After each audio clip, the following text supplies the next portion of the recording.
Ok, bonjour à tous. Pour cette vidéo, nous allons parler spécialement des prérequis de VirtualBox. Euh, Effectivement, ces prérequis peuvent s'appliquer à d'autres logiciels de virtualisation. Alors, quel ordinateur faut-il pour la virtualisation? Oui, en effet, savoir l'ordinateur qu'il nous faut pour la virtualisation fait partie des prérequis. Alors, à ce jour, on n'a que deux types d'ordinateurs.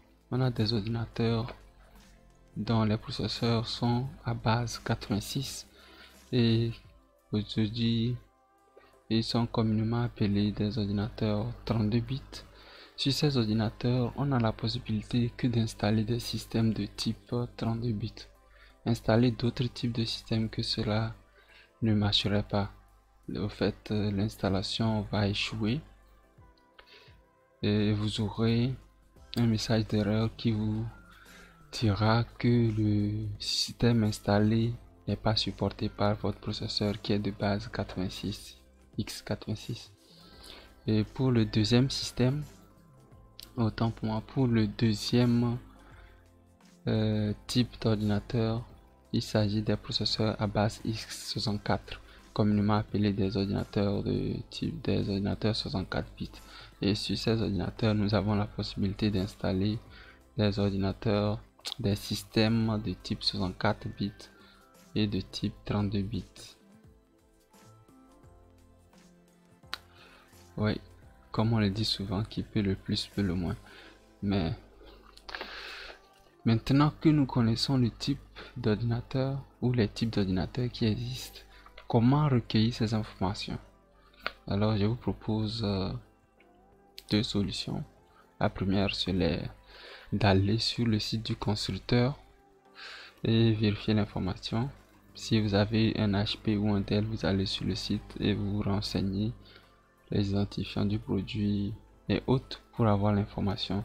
Sinon, vous ouvrez depuis votre machine avec l'invite de commande.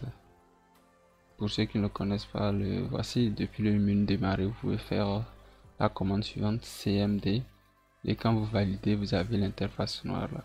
Donc c'est dans cette interface que vous allez entrer la commande système info et lorsque vous avez un résultat, vous cherchez la ligne type du système et vous verrez et constaterez que votre système est dans ce cas, dans le cas précis, je vais parler de moi bien sûr, vous allez constater que moi j'ai un système 64 et pour confirmer vraiment ce résultat, nous allons utiliser un deuxième outil, toujours dans le même invite de commande, dans le même outil du DOS.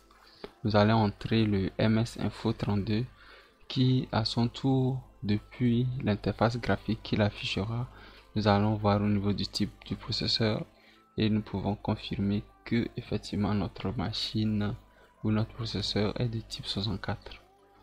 Et maintenant nous savons que notre ordinateur est de type 64 bits et que nous pouvons virtualiser des systèmes 32 ou 64 bits. Mais cela ne suffit pas. Il faut maintenant penser à activer la virtualisation dans le BIOS. Si vous n'activez pas cette virtualisation, voilà le genre d'erreur que vous serez amené à rencontrer. Donc, comment activer la virtualisation? Peu importe votre système Windows ou Unix, Linux, dans le BIOS, vous allez dans le menu configuration avancée, vous cherchez le mot-clé VTX ou virtualisation et vous l'activez. Maintenant, pour ceux d'entre nous qui utilisons les versions évoluées de Windows, comme Windows 8 à 10, par défaut, il y a le virtualiseur de Windows qui est installé ou activé. Donc, je vous conseille de le désactiver pour plus de sécurité et ne pas avoir de problème. Donc, depuis toujours l'invite de commande, mais cette fois-ci en mode administrateur, vous allez entrer cette commande, puis faire un redémarrage. Après cela, c'est bon. Et donc, en gros, après mes recherches, je n'ai retenu que ces 2 points. Donc pour faire de la virtualisation avec VirtualBox, les prérequis sont de savoir le type de notre machine et trouver les systèmes qu'il faut.